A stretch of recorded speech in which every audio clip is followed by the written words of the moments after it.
بسم الله الرحمن الرحيم. فصل في تعريف طريق الاستعارة. اعلم أن الاستعارة في أحكام الشرع مضطرد بطريقين، أحدهما لوجود اتصال بين العلة والحكم، والثاني لوجود اتصال بين السبب المحض والحكم. فالأول منهما يوجب صحة الاستعارة من الطرفين، والثاني يوجب صحتها من أحد الطرفين، وهو استعارة الأصل للفرع. مثال الأول فيما إذا قال إن ملكت عبدا فهو حر، فملك نصف العبد فباعه، ثم ملك النصف الآخر لم يعتق إذ لم يجتمع في ملكه كل العبد. ولو قال إن اشتريت عبدا فهو حر، فاشترى نصف العبد فباعه، ثم اشترى النصف الآخر، أعتق النصف الثاني. ولو عنا بالملك الشراء أو بالشراء الملك، صحت نيته بطريق المجاز، لأن الشراء علة الملك والملك حكمه، فعمت الاستعارة بين العلة والمعلول من الطرفين، إلا أنه فيما يكون تخفيفا في حقه لا يصدق في حق القضاء، خاصة لمعنى التهمة لا لعدم صحة الاستعارة. ومثال الثاني إذا قال لامرأته حررتك ونوى به الطلاق، يصح لأن التحرير بحقيقة يوجب زوال ملك البزع يوجب زوال ملك البزع بواسطة زوال ملك الرقبة، فكان سببا محضا لزوال ملك المتعة، فجاز أن يستعار عن الطلاق الذي هو مزيل لملك المتعة. بسم اللہ الرحمن الرحیم. فصل فی تعریف طریق الاستعارہ. یہاں سے مصنف رحمۃ اللہ تعالی علیہ طریق استعارہ کو بیان فرما رہے ہیں. طریق استعارہ کو بیان فرما رہے ہیں. استعارہ اصولیوں کے نزدیک مجاز کا نام ہے. اصولی استعارہ کسے کہتے ہیں؟ مجاز کو. جبکہ علم بیان والے کہتے ہیں کہ یہ مجاز کی ایک قسم ہے. یہ مجاز کی ایک قسم ہے. ڈائریکٹ مجاز کا نام تو نہیں ہے، لیکن مجاز کی اقسام میں سے ایک قسم ہے. اس کی لمبی چوڑی بحث انشاءاللہ بڑی کتابوں میں آئے گی. فائدہ نمبر ایک ہوتی ہے علت اور ایک ہوتا ہے معلول، اور اسی طرح ایک ہوتا ہے سبب اور ایک ہوتا ہے مسبب. اب سب سے پہلے علت کی تعریف سمجھو. علت وہ چیز ہے جو حکم کو بلا واسطہ ثابت کرے. جو حکم کو یعنی حکم کو ثابت کرنے میں کسی واسطہ کا محتاج نہ ہو. معلول کی تعریف: جس چیز پر کوئی حکم لگایا جائے اسے معلول علیہ کہتے ہیں، اور اصولی حضرات پھر اسی کو معلول کہہ دیتے ہیں. سبب کی تعریف کیا ہے بھائی؟ سبب وہ چیز ہے جو حکم تک بلا واسطہ نہ پہنچائے، بلکہ حکم تک علت کے واسطہ کے ساتھ پہنچائے. علت کے واسطہ کے ساتھ پہنچائے. مسبب کی تعریف: تو معلول اور مسبب دونوں ایک ہی چیز کا نام ہے. معلول اور مسبب دونوں ایک ہی چیز کا نام ہے، اس لیے مسبب کی الگ طور پر کوئی تعریف نہیں ہے. یہ ہو گیا فائدہ نمبر 1 یہاں تک. فائدہ نمبر 2: علت اور معلول کے درمیان اور سبب اور مسبب کے درمیان جو نسبت اور تعلق ہوتا ہے نا، اس نسبت اور تعلق کو اتصال کہتے ہیں. اس نسبت اور تعلق کو کیا کہتے ہیں؟ اتصال کہتے ہیں. آگے دیکھ لو بھئی. اعلم ان الاستعارۃ فی احکام الشرع مضطردۃ بطریقین. یہاں سے مصنف رحمۃ اللہ تعالی علیہ استعارہ کی تقسیم فرما رہے ہیں کہ استعارہ کی 2 قسمیں ہیں. نمبر 1 علت اور معلول کے درمیان استعارہ. نمبر 2 سبب اور مسبب کے درمیان استعارہ. اچھا بھائی، علت اور معلول کے درمیان جو استعارہ ہے یہ طرفین سے جاری ہوتا ہے. طرفین سے جاری ہونے کا مطلب یہ ہے کہ علت بول کر معلول مراد لے سکتے ہیں اور معلول بول کر علت مراد لے سکتے ہیں۔ اور آگے سبب اور مسبب ہے، تو سبب اور مسبب کے درمیان استعارہ طرف واحد سے جاری ہوتا ہے، یعنی سبب بول کر مسبب تو مراد لے سکتے ہیں، سبب بول کر مسبب اور حکم مراد لے سکتے ہیں، لیکن مسبب اور حکم بول کر سبب مراد نہیں لے سکتے۔ مثال کے طور پر جس طرح اصل کو بول کر فرع مراد لینا تو درست ہوتا ہے، لیکن فرع بول کر اصل مراد لینا درست نہیں ہوتا۔ تو یہی صورتحال سبب اور مسبب کے درمیان جو استعارہ جاری ہوتا ہے نا اس کی ہے۔ مثال الاول، یہاں سے مصنف رحمۃ اللہ تعالی علیہ علت اور معلول کے درمیان استعارہ طرفین سے جاری ہوتا ہے، اس کی مثال بیان فرما رہے ہیں، وہ اس کی مثال بیان فرما رہے ہیں۔ اس کا حاصل یہ ہے کہ اگر کوئی شخص کہے ام ملکت عبدا فہو حر، کہ اگر میں غلام کا مالک ہو گیا تو غلام آزاد ہوگا، تو غلام آزاد ہوگا۔ اچھا جی، یہ بات کہنے کے بعد یہ کہنے والا شخص آدھے غلام کا مالک ہو گیا اور پھر اس نے اس آدھے غلام کو آگے بیچ دیا۔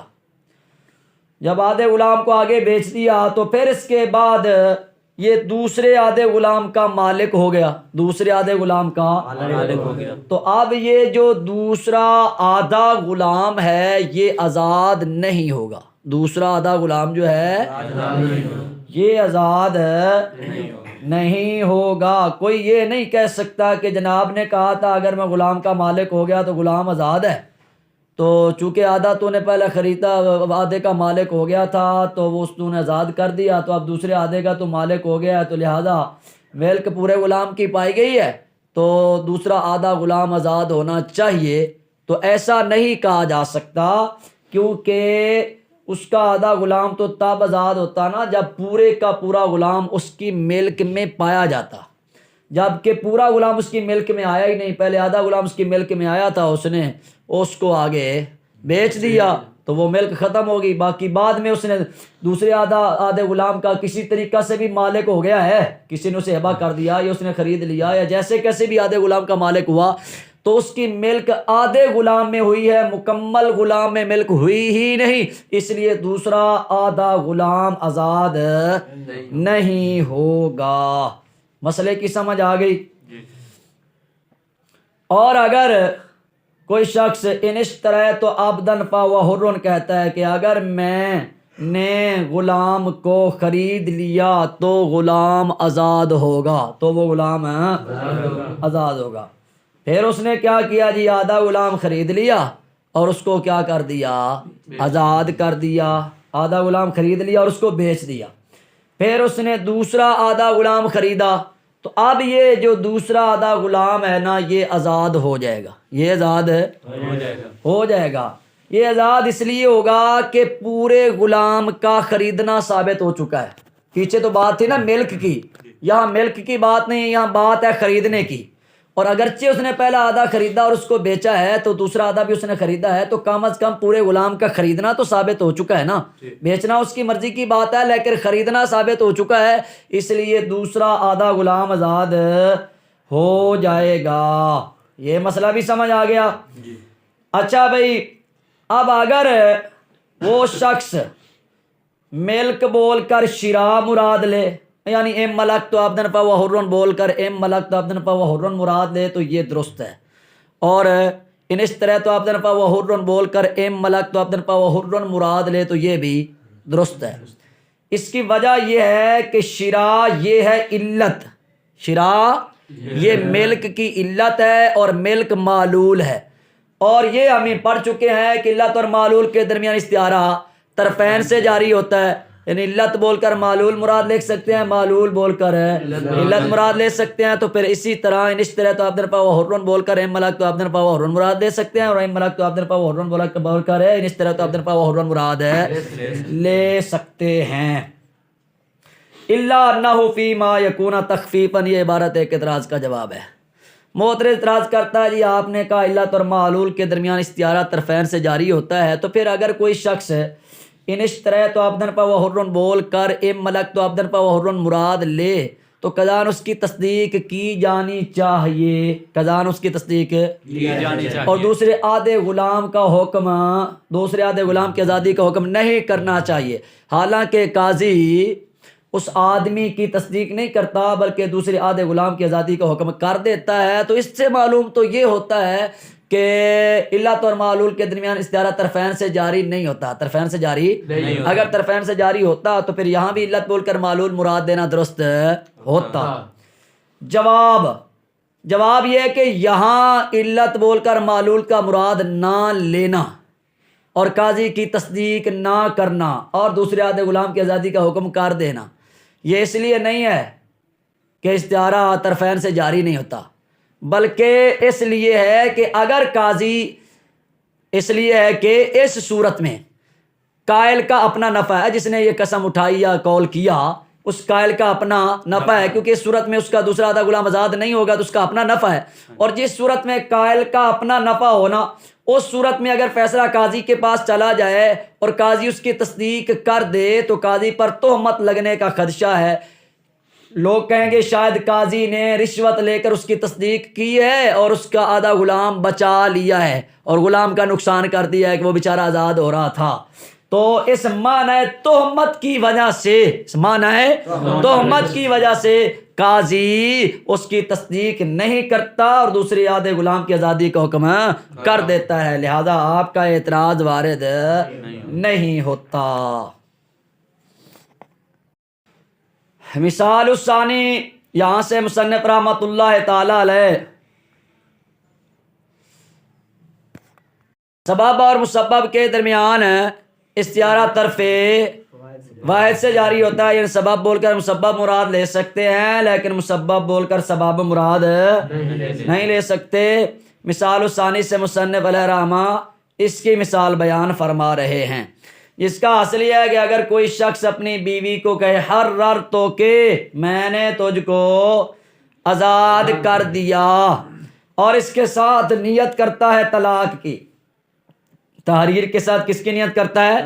طلاق کی. تو یہ طلاق کی نیت کرنا درست ہوگا، یہ اس کا طلاق کی نیت کرنا درست ہوگا. اونچا بولو، طلاق کی نیت کرنا درست ہوگا.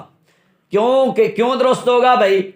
کہ تحریر، آزادی، یہ ملک رقبہ کو ذیل کرتی ہے. کس کو ذیل کرتی ہے؟ غلامی کو. یہ ملک رقبہ کو ذیل کرتی ہے اور ملک رقبہ کے واسطہ سے ملک بضع کو ذیل کرتی ہے. تو واسطہ سے کام ہو رہا ہے نا، اس لیے یہ سبب ہو گیا، کیونکہ سبب واسطہ سے حکم تک پہنچاتا ہے. ملک رقبہ کو ذیل کرتی ہے تحریر، اور ملک رقبہ کے واسطہ سے ملک بضع کو ذیل کرتی ہے. تو گویا کہ تحریر ہو گیا سبب اور ملک بضع یہ ہو گیا مسبب اور حکم. اور ملک بضع طلاق سے ذیل ہوتا ہے نا، ملک بضع کیا ہو گیا؟ مسبب اور حکم. اور قاعدہ یہ ہے سبب بول کر مسبب مراد لے سکتے ہیں، سبب بول کر مسبب مراد لے سکتے ہیں. لہذا اس آدمی کا حررتو کے بول کر طلاق مراد لینا درست ہے، اور اس عورت کو مجازاً طلاق بینہ واقع ہو جائے گی، اس عورت کو مجازاً طلاق بینہ واقع ہو جائے گی. مسئلے کی سمجھ لگی؟ اب دیکھو بھئی ترجمے کی طرف، فصل فی تعریف طریق الاستعارۃ، یہ فصل استعارہ کے طریقے کی تعریف میں ثابت ہونے والی ہے. اعلم ان الاستعارۃ فی احکام الشرع مضطردۃ بطریقین احدہما لوجود الاتصال بین العلت والحکم. تو جان کے بے شک احکام شرع میں استعارہ دو طریقوں سے جاری ہوتا ہے، ان میں سے ایک علت اور حکم کے درمیان اتصال کے پائے جانے کی وجہ سے، اور دوسرا لوجود الاتصال بین السبب المحض، سبب محض کے درمیان اتصال کے پائے جانے کی وجہ سے. اور سمجھتے ہوئے ہو سبب محض کے درمیان سبب محض اور حکم کے درمیان اتصال کے پائے جانے کی وجہ سے. فالاول منہما یوجب صحت الاستعارۃ من الطرفین، اور پہلا ان دونوں میں سے طرفین سے استعارہ کی صحت کو واجب کرتا ہے، اور دوسرا طرفین میں سے